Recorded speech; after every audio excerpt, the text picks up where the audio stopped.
guys, ici Manga Anime Fan. Oui, enfin, on se retrouve, guys. Je suis désolé du délai entre les deux dernières vidéos, celle-là puis l'autre qui est sortie avant, Prince Tennis. J'ai été très malade pendant un certain moment et ensuite il y a eu des rénovations chez nous, donc j'avais plus accès à la Mangatech.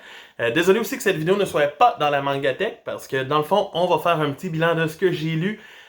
Ça me tentait pas d'être genre debout à faire fait que je me suis dit, soyons cozy, guys. Parlons manga. Ça me fait plaisir. On se retrouve aujourd'hui. Si vous aimez cette formule-là, ça va me faire plaisir de juste faire des vidéos pour les bilans, dans le fond. Sinon, je repars sur les reviews à partir de demain, si vous commentez pas ou quoi que ce soit. Fait qu'on n'oublie pas, on s'abonne, on like, on commente, ça me fait plaisir d'être revenu. Et, attendez-vous une vidéo un peu plus longue que d'habitude, je dirais. Peut-être, hein? Ce sera pas un petit 3 minutes pour parler de tout ce que j'ai lu, qui est presque une trentaine de mangas dans les 2 dernières semaines. 2 et demi, presque 3 semaines. Donc, allons-y pour ça. Donc, on va commencer aujourd'hui, en force, par les séries terminées. Donc, des séries terminées. Oui, j'en ai eu beaucoup dans les dernières semaines. Donc, tout d'abord, vous devriez le savoir, j'ai lu le tome 24, 25, 26 et 27 de Kengan Ashura. J'ai enfin fini Kengan Ashura. Dans le fond, ce que j'en ai pensé, un très bon tome avec, encore une fois, un combat totalement le fun. Et l'histoire progressait tranquillement pas vite avec le croc. C'était intéressant à voir aller. Par la suite, on a eu la demi-finale entre Oma et le Wakatsushi. On va l'appeler Wakatsushi, ça me tente. Un très bon combat prévisible, étant donné qu'on sait que Oma va se rendre en finale. Mais par la suite, on a le combat du croc contre, justement, lui, Genzei. Genzei. Mais quel combat de démons! J'ai tellement adoré, c'était magistral. J'ai vraiment apprécié ma lecture. J'ai été surpris et c'est ce qui m'a plu le plus. Ce qui fait en sorte qu'on arrive à la finale et le tome m'a émerveillé. Il y a des twists, il y a des retournements, je ne spoil rien dans cette formule de bilan. Tu sais, si j'ai lu plusieurs tomes, oui, mais le dernier que j'ai lu, on va essayer de le garder plus secret. Mais encore une fois, on a des planches à couper le souffle, c'est magnifique. C'est juste parfait à voir aller. J'ai aimé la note finale. Pour moi, Kengan reste une excellente série et les 4 derniers tomes méritent tous au moins un 9 sur 10. Et les deux, eux, c'est peut-être un 9 sur 10. Ici, on a du 9.5 sur 10, c'est de la quasi-perfection. J'ai adoré. Pour ce qui est des autres séries terminées, j'ai lu le dernier tome de IQ. Ok, oui. Donc, on finit IQ. Vous savez ce que ça pense, c'est du volleyball. Hein? C'est simple comme ça. Dans le fond, on a le match encore Hinata Kageyama. Le match est quand même assez intéressant. C'est sans plus parce que, tu sais, on va passer du temps sur chacun des persos des deux équipes en 3 tomes. Ce qui est quand même intéressant, mais pour vrai, je m'attendais à une finale un peu plus intense, je sais pas pourquoi. Mais on arrive à la fin du match après, on a un épilogue vraiment intéressant en 2 chapitres qui pousse dans le futur un peu plus, qui nous rend en 2022, 2020, 2021. C'est vraiment le fun. Et j'ai apprécié ce que l'auteur a fait de sa série de A à Z. Pour moi, ça reste l'une des références en sport, en manga de sport, et surtout en volleyball, ça c'est clair. Eh oui, c'est clair. Je donnerai pas des notes à tous parce qu'il y en a que ça fait un petit moment que j'ai lu. Mais je vous recommande IQ, ça c'est clair. Par la suite, j'ai fini aussi Beastars avec son tome 22. Donc un tome 22, beaucoup de gens étaient déçus du combat final. Personnellement, j'ai grandement aimé le combat final. J'ai vraiment aimé le personnage de Melon. J'ai apprécié ce qui s'est passé. Il y a juste une twist que j'ai trouvée décevante. Celle du père de Melon, qu'on ne le revoit pas vraiment après. Il va pas plus parler avec son fils, rien. Fait pour ça m'a déçu. Mais Melon est resté lui-même tout le long, malgré que ses convictions étaient un peu brisées par les Goshi. Fait que pour moi, c'était appréciable. J'aime la fin de chacun des personnages. Ils sont restés eux-mêmes tout le long. Et c'est ce qui me plaît dans Beastars. La conclusion est sympathique, elle est agréable, elle est fun, comme toutes les autres tombes avant. Et lisez Beastars, sérieux, c'est 22 tombes de feu. Par la suite, j'ai lu aussi l'anthologie 22-26 de Fujimoto Tatsuki Fujimoto. Et autant j'avais aimé quand même 19-21, 22-26 m'a plu un petit peu plus sur certains aspects. J'ai aimé sa manière de faire ses histoires qui commencent à se développer un peu plus. C'est mieux fait. L'auteur, on voit qu'il a établi ses bases et j'ai vraiment apprécié ça. La première histoire est sympathique, mais sans plus. Mais après ça, on va avoir la deuxième histoire avec un homme qui devient une femme. J'ai trouvé ça vachement le fun, parce que c'est ça. Mais tu sais, c'est quand même blend. On va avoir la troisième histoire, la prophétie de Nayuta, qui justement orne la couverture d'une petite enfant avec des cornes qui détruirait le monde éventuellement. Donc, c'est ça. C'est vraiment intéressant quand même. C'est comme une base pour Chainsaw Man. Ça se ressent, c'est le fun. Et on a des images à couper le souffle de sa part, bien entendu. Par la suite, on a la dernière œuvre à propos d'une artiste qui s'est fait peindre nue par sa sœur à l'école et tout. Et elle finit par comprendre des choses. Il y a des bases, il y a des choses. C'est pas les meilleures œuvres de Fujimoto, mais ça reste sympathique. Tout de même, et j'apprécie toujours autant l'auteur. Pour moi, l'anthologie 22-26, c'est un must pour ceux qui aiment l'auteur. Ça se clair quand même, hein? Dans les autres séries que j'ai terminées, on a eu le volume de recueil d'histoires courtes de Saint Seiya de Los Canvas. Sincèrement, j'étais vraiment heureux de retourner dans The Lost Canvas, qui est pour moi ma porte d'entrée que j'ai eue dans Saint Seiya. J'ai lu Lost Canvas, j'ai lu Chronicle, et avant Chronicle, j'ai lu quand même l'original Saint Seiya. Mais pour moi, The Lost Canvas reste celle qui m'a le plus marqué dans ma jeunesse, et par ses traits, l'auteur reste sublime. Alors, on débute ici avec des petites histoires sympathiques et tout, mais sans plus. On n'a pas tant d'attachement. Et plus que ça avance dans le temps, plus on se ramasse avec des récits intéressants sur des personnages vraiment le fun de l'œuvre, avec bien sûr des images à couper le souffle. Ça ne changera pas. Pour moi, c'est la dernière histoire qui est la meilleure. C'est la meilleure, celle avec la Vierge, justement. Parce que c'est 3 chapitres. C'est pas la dernière, mais c'est 3 chapitres. C'est vraiment intéressant. Et le combat est le fun. J'avais l'impression de revenir à l'époque de Saint Seiya de Los Canvas. Et pour moi, c'est super important et super le fun. Donc, un petit must à avoir pour les fans de la série originale, pour les fans de l'auteur. Donc, ayez du fun! Par la suite, j'ai aussi fini le tome 11 de Otaku Toku. Oh. C'est une fin totalement normale, paisible, cute qui nous attend dans ce tome-ci. On va même voir la première rencontre des deux protagonistes. C'est touchant, c'est sympathique. Toutes les relations finissent par avoir une résolution. L'auteur donne la place à peu près à tout dans l'œuvre. Et c'est ce qui est sublime. C'est pas la plus grosse lecture du monde, mais si vous aimez les comédies romantiques, si vous aimez les histoires d'amour, surtout entre otaku, c'est une belle référence à avoir. C'est le fun à avoir. Ça se lit bien. C'est 11 tomes. Allez-y. Et j'ai aussi, comme dernière série terminée, fini Jagan! Tome 14 qui est très épais, qui fait 270 pages presque. Un tome d'action où ça arrête pas, où on a des dessins, encore une fois, totalement splendides et intéressants. Et c'est le dernier combat avec No Face et Jagan. C'est un combat qui s'est étiré, selon moi, dans ce tome-ci, et qui finit par tourner un peu à la dérision. On finit par se dire, ok, mais c'est ça qui va arriver, Jagan, ça. Et on a raison, c'est ce qui arrive. Mais j'ai beaucoup aimé, les dernières attaques de Jagan sont...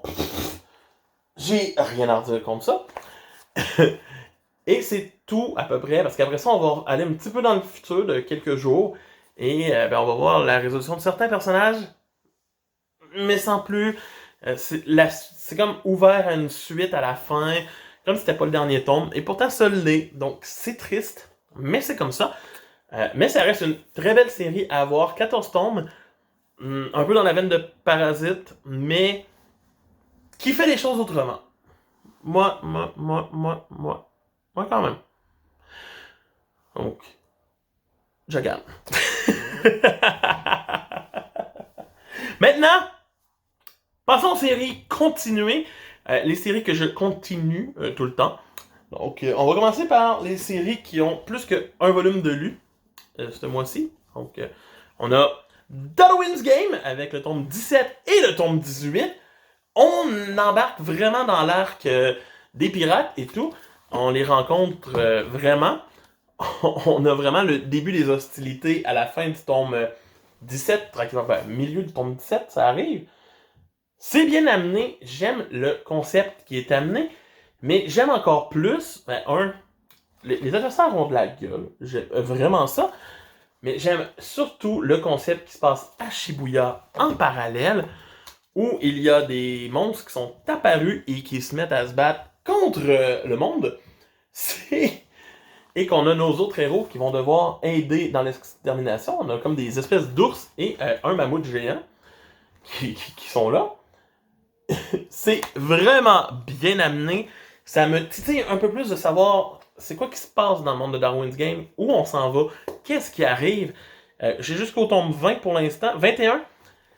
Sur les 24 tomes sortis, je suis intrigué, je sais que l'arc final approche, mais wow! Darwin's Game réussit à maintenir mon intérêt. Il commençait à diminuer avec ces deux tomes-là. Je suis hooked à nouveau. Donc, c'est super. Il y a aussi, bien sûr, les tomes 17 et 18 de Steel Ball Run que j'ai lus. Des tomes sublimes. C'est tout ce que je peux dire. On va avoir vraiment plus d'informations sur le président dans ces tomes-là. On va avoir un gros combat entre beaucoup de personnages, dont Diego et Wekapipu. Wekapepi, Wakakaku. Wekapipo. J'étais pas loin quand même. C'est vraiment des combats intéressants. On va avoir un petit combat de Jero en premier, mais après ça, on va tomber sur le point de vue de tous les personnages. Et c'est là que c'est vraiment intéressant parce que tout le monde pense avoir tiré sur Johnny, sans que personne ait pensé avoir tiré sur Johnny. Et Johnny pense que tout le monde lui a tiré dessus aussi. C'est vraiment bien amené parce que le président, on finit par apprendre que son pouvoir, c'est d'amener des doubles de lui-même de dimensions parallèles. Il utilise le multiverse.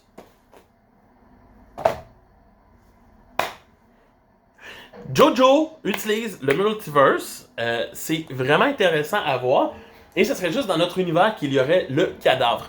C'est ce qui est amené dans ce tome, dans le tome 19.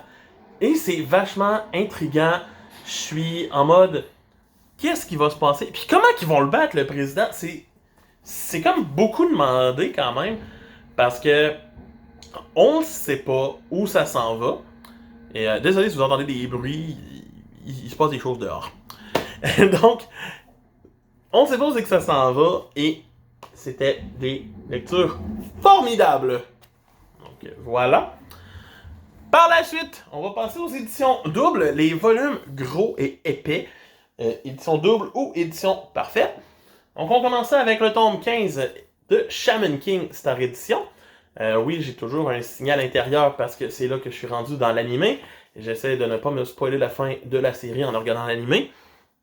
J'aurais pu, mais ça me tente pas. Je l'ai déjà lu dans le passé, mais j'aime la redécouvrir après ça voir l'animé, je vous l'ai déjà dit. Donc, on va avoir ici beaucoup de confrontations. Yo et Ao, ils vont se parler dans un café. Ils vont chiller, vraiment ensemble, tout relax et tout bonnet. Et on va mettre la mise en place tranquillement, pas vite, de la phase finale de la série. On va commencer par avoir le combat de la Team Ren contre la Team de Yo, avec des attaques totalement foudroyantes. Ah, que je suis presque drôle. Puis par la suite, on va enchaîner après ce match-là sur la fin de la mise en place. Ils vont attaquer le père de Manta qui est comme en mode « Je viens détruire l'île et tous les terroristes dessus ». Fait que gros combat s'ensuit contre un ange qui apparaît 2 millièmes de seconde. Pourquoi pas? Et on s'en va après ça sur la dernière île, l'île de Mu, du continent de Mu. Où aura lieu la couronnation du Shaman King de Ao. Et nos amis devront se battre contre les Patchs, tranquillement pas vite, pour se rendre à lui, pour le détruire, tant qu'à faire. Dans ce tome, on a droit à 2 chapitres bonus, qui n'étaient pas dans le tome 30 d'origine, qui vont mettre un terme à Marco et à Lucis. Dans le fond, c'est leur combat. Qui est skippé dans le manga original. C'est un must à avoir. Ceux qui disaient oh, je vais juste acheter le dernier tome, 17, puis posséder la série au complet. Non, 2 chapitres très importants sont dans ce tome. Ça rajoute un must, ça fait une conclusion à 2 personnages, et c'est très intéressant à lire. Donc voilà. Par la suite, j'ai aussi lu le tome 9 de Hikaru no Go. J'ai peu de choses à dire sur ce tome. C'est l'examen qui continue tranquillement pas vite. On se doute que Hikaru va s'en sortir quand même. On voit des défis tranquillement pas vite, il perd des matchs et tout, mais ça reste Hikaru no Go. Je me doute qu'il va avoir son examen, parce qu'on arrive à la moitié de la série, ce serait important de le voir faire des gros matchs éventuellement. J'ai toujours le même défaut sur la série, on passe pas assez de temps sur les matchs. On voit pas les matchs, c'est genre... Voilà. Fini, pas important. Mais les personnages restent attachants et sympathiques. Donc, c'est ça, c'est tout ce que j'ai à dire sur la série. Par la suite, j'ai lu aussi le tome 11 de l'édition Perfect de Full Metal Alchemist, avec cette cover, Kimberly. Un tome avec beaucoup de blabla. Beaucoup de blabla. Je me souviens que c'était la période de Full Metal que j'aime le moins, qui lead tranquillement pas vite à la fin, mais je trouve qu'il y a tellement de blabla au début que ça me tournait off quand je le lisais. Les pages couleurs restent magnifiques. Quand je le lisais dans l'édition double et dans l'édition simple avant. Mais là, j'ai compris un peu plus le pourquoi du comment. C'est intéressant de revoir la fin du flashback de Ishval, de l'attaque contre Ishval, et par la suite d'avoir la direction vers le nord de pas mal tous nos personnages importants, et d'avoir un nouvel ennemi, Kimberly, qui se joint aux homunculus pour aller attaquer Scar et les autres. Donc, ça reste des affaires intéressantes. Et dans la deuxième partie du tome, on a un petit combat avec Edward, mais on a surtout un combat avec Kimberly qui est royalement trop rapide, tant qu'à moi, mais qui reste que l'auteur nous montre à quel point elle est capable de mettre du dynamisme dans ça. On s'en va tranquillement pas vite vers la phase finale de la série. Et j'ai hâte de m'y rendre dans cette édition magnifique.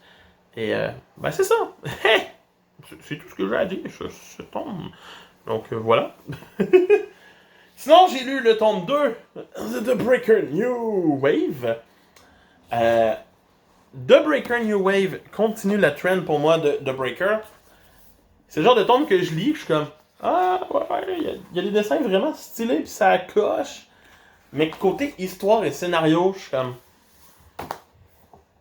il se passe pas assez de choses, ou il se passe toujours les mêmes choses. Donc, dans ce tome-ci, c'est justement ça qui arrive pour moi. On a un peu d'évolution de personnage, mais un peu pas, un peu beaucoup, un peu pas. Notre personnage principal va se battre parce qu'il va prendre une pilule. Il va se dire, je peux encore me battre, je vais reprendre d'autres pilules. Mais il sera pas capable. Tu sais, c'est super de le voir se battre. Pour une fois, on a l'impression qu'il fait quelque chose dans la série.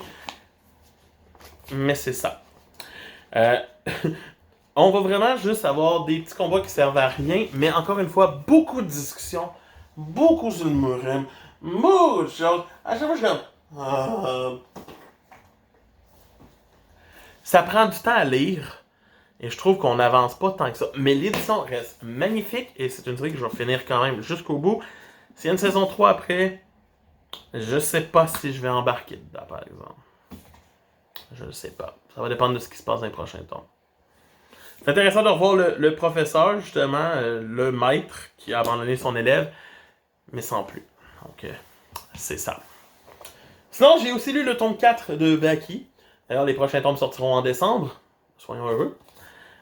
Encore, ça ici, c'est l'inverse de Breaker. Il y a de l'action, puis ça arrête jamais.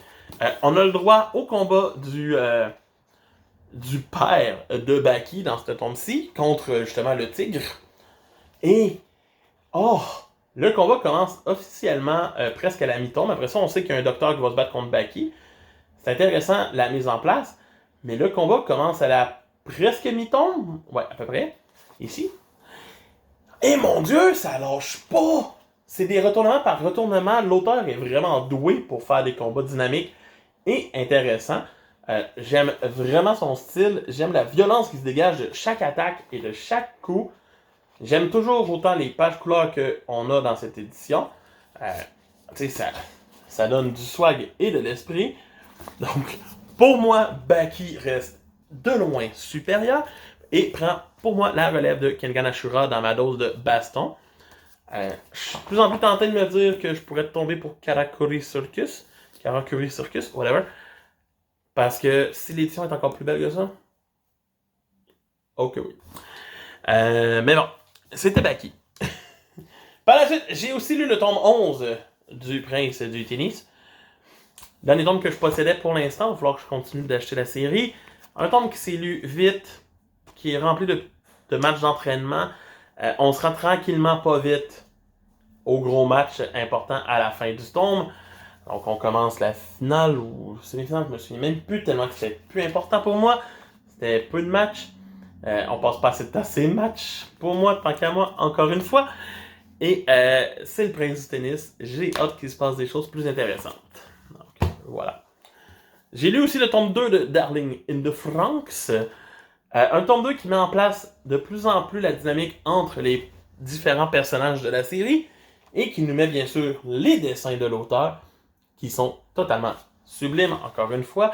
Il sait dessiner des femmes. Mais l'histoire progresse un peu, mais sans plus. Il y a des attaques de monstres, il y a des Franxx qui se battent, surtout le plus important. Et c'est ça, tu sais, ça avance à un bon rythme, mais sans plus. J'ai hâte de voir où c'est que ça s'en va, tu sais, c'est juste 8 tomes. C'est un quart de la série qui est lu. Donc c'est quand même assez inquiétant. Mais bon, on verra bien ce qui se passe par la suite. Sinon, j'ai lu aussi le tome 9 de Valkyrie. Apocalypse! Ça en fait des tomes dans ce bilan! Tome 9, on continue le combat. Dans le fond, on a la révolte de Bouddha qui est là en début de tome et qui se fait arrêter 3 pages et demie plus tard par ça, espiodin. Mais bon, on reprend par la suite, tranquillement pas vite, le combat. On voit que Shiva se fait maltraiter par son opposant. C'est vraiment intéressant. Raiden domine. Et plus que ça avance, mais tout d'un coup, on se ramasse en milieu de tome à avoir un flashback complet sur Shiva, qui va d'ailleurs conclure le tome, le flashback au complet. C'est un flashback intéressant qui nous fait rencontrer son ami, son meilleur ami et tout. Mais c'était long. J'avais pas besoin de toute cette exposition. Je l'apprécie quand même, mais j'ai hâte de voir où on s'en va par la suite dans ce combat-là pour passer à un autre combat. C'est pas mon combat préféré et je pensais que ça allait en être un parce que Shiva est stylé. Donc, c'est ça. Ouais. J'ai aussi lu le tome 3 de Welcome to the Ballroom avec cette cover magnifique. Oh que oui. Welcome to the Ballroom continue de me surprendre par son style, par sa fougue, par sa danse. Donc, on a une compétition dans ce tome-ci et notre héros va danser. Passer le plus grand moment de ce tome à danser dans un dynamisme impressionnant de la part de l'auteur. Bravo. On avance, le protagoniste va prendre de plus en plus ses aises, va devenir quelqu'un de mieux et va rivaliser tranquillement pas vite avec des meilleurs danseurs que lui d'une façon qui lui est propre. Et pour moi, c'est super de sa part. J'approuve totalement. Et j'ai vraiment hâte de continuer la compétition parce qu'elle n'est pas finie dans ce tome-ci, mais elle est splendide. Ça, c'est certain. C'est juste plate que les tomes sortent au compte-gouttes, surtout ici au Québec. Mais bon, il y a juste 11 tomes de sortie en France, au Japon, je veux dire. Mais ça reste une série à posséder tant qu'à moi.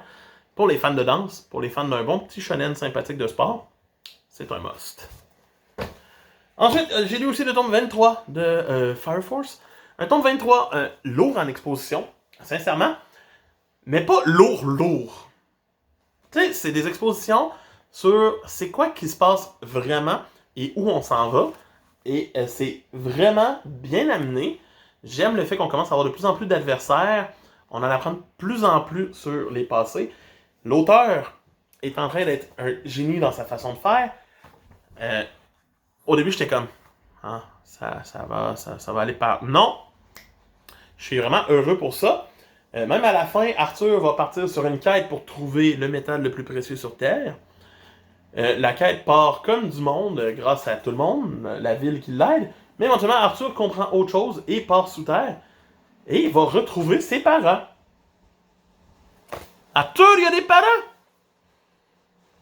Mais waouh! Je suis vraiment heureux. Et de la façon que c'est apporté aussi, on sent que l'arc final se rapproche. Faut se rappeler que la série est conclue en 34 ou 35 tomes au Japon. Et j'ai vraiment hâte de me rendre dans cet arc final-là parce que je suis sûr que ça va éclater. Donc, voilà. J'ai aussi lu l'avant-dernier tome de Demon Slayer. Relu, vu que je l'avais déjà lu en ligne. On continue le combat contre Muzan. On en apprend un petit peu plus sur Muzan, sur certains personnages, sur Ogoboro. On va l'appeler Ogoboro. Ça me tente de l'appeler Obanai. Obanai Iguro. Ogoboro. Yeah, same thing. On va en apprendre plus sur lui. Tous nos pourfendeurs se font abattre tranquillement pas vite. Muzan est trop puissant. Tanjiro vient se joindre au combat. Tout le monde est trop puissant. Muzan est comme... J'ai des tentacules. Et il va attaquer tout le monde. Il va se battre contre Tanjiro qui va utiliser toutes les techniques qu'il connaît. C'est stylé! C'est vachement stylé. J'ai hâte que l'anime le fasse parce que c'est encore plus stylé. Et tout. Mais c'est ça qui est ça. Donc, on continue le combat tranquillement pas vite. Ça avance. Muzan essaye de fuir et nos autres héros arrivent tranquillement pas vite à la rescue. Et ben c'est ça. C'est tout. C'est un tome de... On sent que la fin arrive et ça commence un petit peu à s'étirer, mais ça reste bon. Donc, c'est tout ce que j'ai à dire. Par la suite, j'ai aussi lu le tome 2 de Phantom Seer, publié chez Kazé.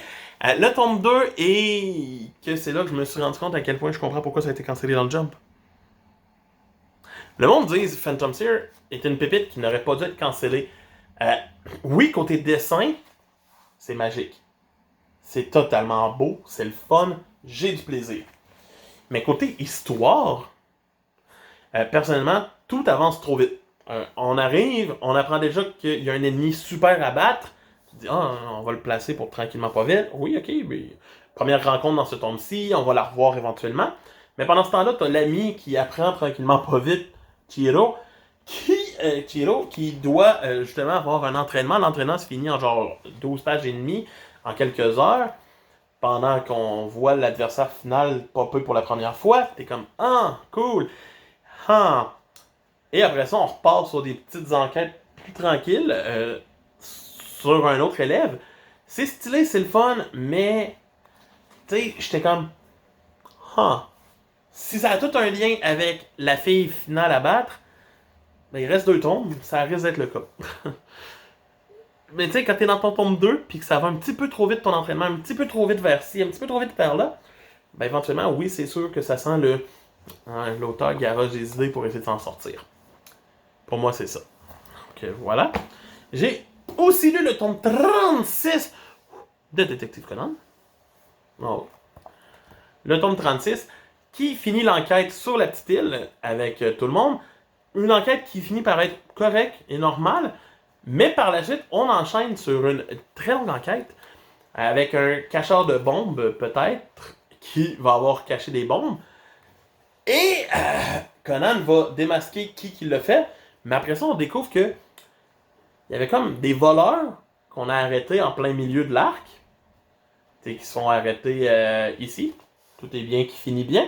Mais après ça, on a le poseur de bombes qui reprend pour le reste, parce que la police pensait qu'une bombe allait exploser, la bombe a vraiment explosé et tout.